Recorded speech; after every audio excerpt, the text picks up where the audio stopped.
Hey, what's going on everyone? Cameron with Exodus, and the whitetail season is finally upon us. We're 1 week away from September, and I'm gonna be headed to North Dakota on my first out-of-state velvet hunt. I'm super excited, getting all my gear ready to go, and I figured might as well do a video and tell you guys what I'll be using on my first out-of-state DIY velvet hunt in North Dakota. All right, first things first, Western style whitetail hunt. You gotta have good optics, good glass. I have the Outdoor Vision Ridgetop bino harness. Inside here I have Maven CS1 10x42 glass. These binos I've been running for 2 years now, super crisp, Maven's lifetime warranty. Maven's a DTC company just like us here at Exodus. Love what those guys are doing, and especially love their glass. I'm gonna be using these to acquire a target. If I see a deer of interest, I will then hop to the Maven CS1 spotting scope. This is a 15 to 45 by 65. I've never actually used this spotting scope. I bought it specifically for this trip, but again, Western hunt, part of my strategy is going to be sitting on the glass trying to find a deer. I think it weighs like 40.4 ounces or something, so it's pretty lightweight. It's a smaller package spotting scope. It's not some big honking thing. I have it sitting on a Serui tripod. It weighs like 1.8 pounds. It's super lightweight. It might be a little bit too light.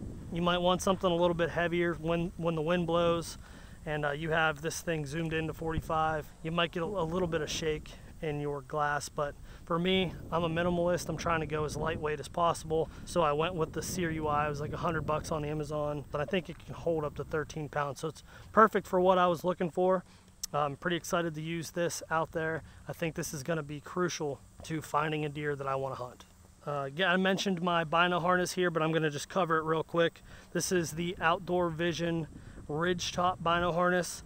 The features on this thing are incredible. It's really well thought out. The first thing I like about it is this harness opens away from your face. Now, you might think that's something that doesn't really matter, but if you have a bino harness that opens towards your face, it can get in the way. I mean, think about it. You have your harness and it flips up towards you. You're trying to look over it to grab your glass. That's just something that I think every bino harness on the market should have, open away from your face. Makes for easy one-handed operation. You might have your bow in this hand. You need to grab your glass. You need to put it away. That is super crucial. It also has some pockets up front. You can keep your tags, a lighter, anything that you might need, just small, you can keep that up in here. On the bottom here, it has a rain fly. So you pull this out and you can protect your investment, so to speak, with this little rain fly if you get yourself in a situation where you can't get yourself wet. That's a super handy feature. And if you don't find yourself in a situation where you're gonna have any rain, simply take it off, store that away, and you can use this bottom zipper pouch for more storage. On the side here, you have two little holsters here. I'm always keeping milkweed on the one side. I just have it in a little keychain right now. Spotting and stalking, you're always gonna have to be checking the wind, so I'm always gonna have milkweed on me at all times. Keep it in my bino harness because this is always gonna be on me, and that's always gonna be here.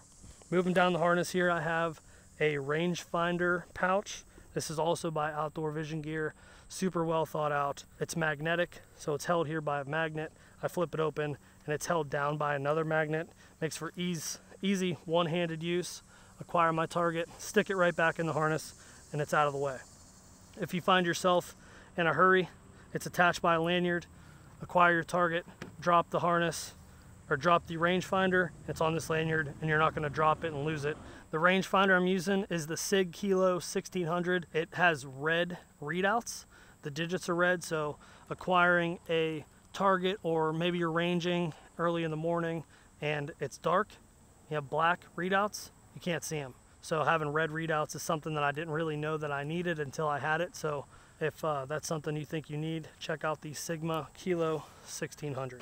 All right, so the next thing I want to talk about is my saddle setup. Now, I want to preface this by saying that saddle hunting is not going to be the main way I'm hunting out there. I want to spot and stalk, bed a buck down, keep a visual, and move in on the ground. But if I find myself in a scenario where there's one tree and this buck that I want to kill is walking by the same tree day after day, it might be beneficial for me to hop up in a tree.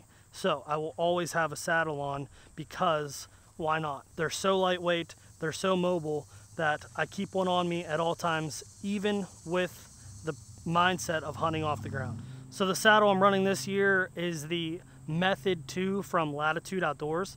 It's a 2-panel saddle. Previously I was running the Cruiser XC, and that was a pleated style saddle, but what I have here is a 2-panel, and what that does, it just gives you ultimate adjustability. You take these here, these are held together by magnets, and you can take these 2 panels apart and you can adjust it throughout your body however is most comfortable for you. And pretty soon here I'm going to hop up in a tree and show you how that works. But this saddle, super well thought out, made in the USA, Latitude Outdoors, check those guys out. The Method 2 is completely metal-less, so there's no metal to make loud noises, has an adjustable amp steel bridge. You got your lineman's ropes. So I'm going to put this thing on and show you guys how to wear it and get up in a tree and show you how I use it. So here is your adjustable waist belt. It has the red tape or rubber on the end of it, so you know that's your tag end. When I'm wearing this in, that's how I'm wearing it in. You barely even know it's there. You can even cinch this bridge down so this doesn't get caught on anything. I like to leave it at this length because I know that's the way I like to hunt with it. On each side here, I have 2 dump pouches. In this dump pouch, I keep my lineman's rope and my tether. And in this side, I have my adjustable gear hoist. So this is just the Doyle's hunting retractable gear hoist. This is how I'm getting my bow up the tree. I don't use paracord. I don't like paracord. I just don't like the tangled mess that you get, so I like to use this retractable gear hoist. This comes with me every time. I cut a hole in the bottom of this dump pouch, and it lives in this dump pouch at all times. All right, so I'm up in my platform, and I have my tether here. My tether is something I want to talk about. This is Sterling Oplux, and as you can see, it packs down super small. But what's cool about this system this year is I have my bow hanger, and I have another accessory hook attached right to my tether. These are from Genesis 3D printing, and it's like the fixed bow hanger, and I forget what he's calling these, but they're basically just accessory hooks, and it is all kept together by this Bundy's system. Okay, so from this point here, you'll clip into your bridge. Now, where the Bundy's system comes into play is, let me show you here with this accessory hook. Pull this around. This is where I'm going to keep maybe my grunt call or my quiver or something like that. I keep this at around chin height. Now, as I sit back in my saddle, you can see I'm keeping tension on this. So if I have anything hanging on any of these hooks, it can't fall away. But when I lift up, it'll pull down.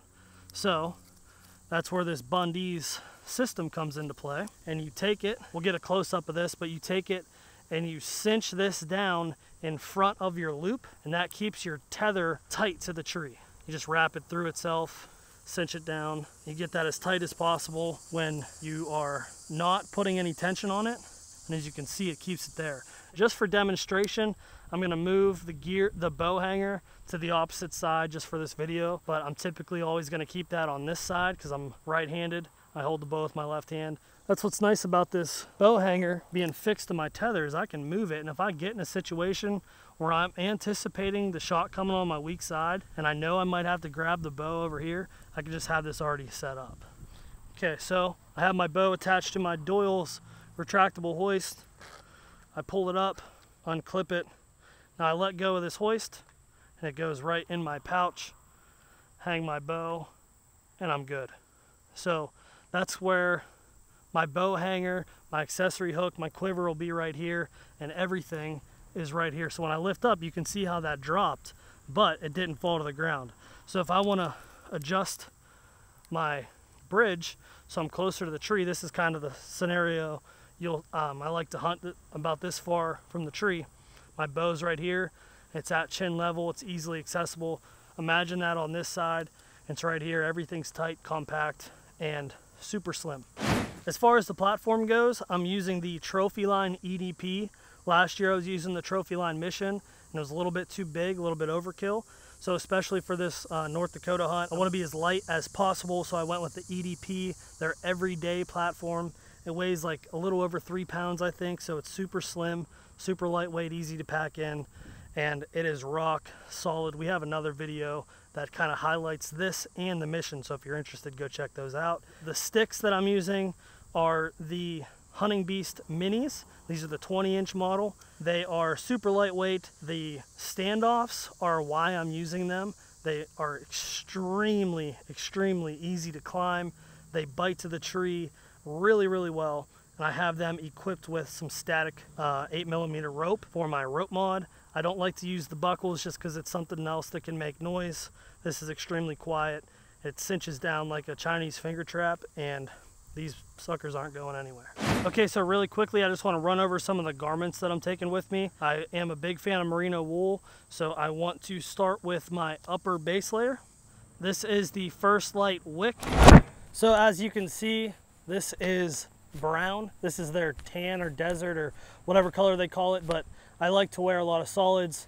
If it's a really hot day, this is all I'm gonna wear in. Again, I'm hunting on the ground a lot. I'm gonna be blended into my environment. So I'm always gonna have some type of merino wool on my base layer. So some of the benefits of merino wool, if you're not already familiar, it dries super, super fast. And most importantly, it doesn't stink. You can wear these time and time again and they won't stink. And when I'm on this DIY trip, I'm not gonna have access to a shower. I'm gonna be using scent-free wipes to wipe down, but my clothes, if they're some type of cotton, they're just gonna smell terrible. So merino wool next to skin is a must. So next are my pants. These are the Sitka Apex pants. So I have 3 pairs of pants in my system, but these are the pants that I wear the most often. I wear these all year round. Some of the things that I like about them is they have built-in knee pads. So these are always in here, but you can remove them if you don't want to wear them. I actually have another pair in here. I have the knee pads taken out of these ones. So if I'm not spot and stalking, I'm not saddle hunting, maybe I'm just scouting, I'll wear those around and I'll keep the knee pads in this one. So Sitka Apex pants. So underneath these is actually always going to be merino wool boxers from First Light. I'm not going to model those for you. I bet you wish I would, but we're going to keep those in my tote. So I'm always going to have, these are 150 weight, super light, and guys, again, super, super, super cool, comfortable, and they don't smell. So I have 3 or 4 pairs of these. I buy a new one every single year. They last a long time. You can wear these 3, 4, 5 days on a trip and they won't stink and they dry really quick. So always going to have First Light merino wool boxers on my next to skin. Next on top, if it's getting a little cooler, again, I'm always going to be rocking merino wool if I can. This is the First Light Wick 150 hoodie. So I'm sticking with the solids for this outer layer. If it's in the mid 70s, this is all I'm going to be wearing. Again, this is going to keep me cool when it's hot out, and if it gets a little chilly, it should do its job and keep me warm as well. It's the great thing about merino wool. This system just keeps growing. Again, I said I have 3 different pairs of pants. I'm not going to put all those ones on, but I'm going to show you the other ones I'm going to be bringing. These here are just Wrangler ATGs. You can get these at Walmart or Amazon for like 20 bucks. They're super lightweight. Again, I like solids over camo. I don't wear a lot of camo, but these pants are great. They have cargo pockets on the side. They're pretty quiet. They're super lightweight. And again, for 20 bucks, I'm always going to have a pair in my tote. The other pair of pants that are going to be with me are, no surprise here, merino wool Obsidians. These are pants made out of merino wool. Now, they just updated these and made them a little bit more durable in the foundry system. I don't have those ones yet, but if you're walking through something super rugged or thick, I don't really recommend these because they can tear. Merino isn't the most durable material, but if you're walking through a bean field and walking up in a tree stand, these things are insanely quiet and comfortable. So when the temperatures get a little cooler, I looked at the forecast and it's going to be from the mid to high 70s down to the low 50s at night. If that temperature drops super quick in the evening, I gotta have something with me that's a little bit warmer. And for that, I have the First Light Kiln quarter zip. So this is their mid-weight 250 merino. That's a nice quarter zip. Zips down pretty far, all the way down to your chest to release some heat. Like I said, if it's getting a little cooler, I'll throw this on. So from there, I have two different options. If it's gonna be really chilly, I can go with the jacket, but if it's just gonna cool off a little bit, I have a vest. I'm a big vest guy. I don't like the restriction in the arms. So from there, I have the Sawtooth vest from First Light. This is, no surprise, merino wool. So the Sawtooth vest, again, merino wool. It has a polyester lining on the outside, and then the back is all merino wool. A layer further than this, I don't think I'm gonna need for this hunt, but if I were to need it, I have the same Sawtooth vest in jacket form. So real quick, I just wanna go over the bow and the arrow setup. This is the Matthews Triax, been shooting it for the last 3 or 4 seasons. I absolutely love it. Short axle to axle, 28 inches. Me hunting on the ground a lot or out of the saddle, having a short maneuverable bow is crucial.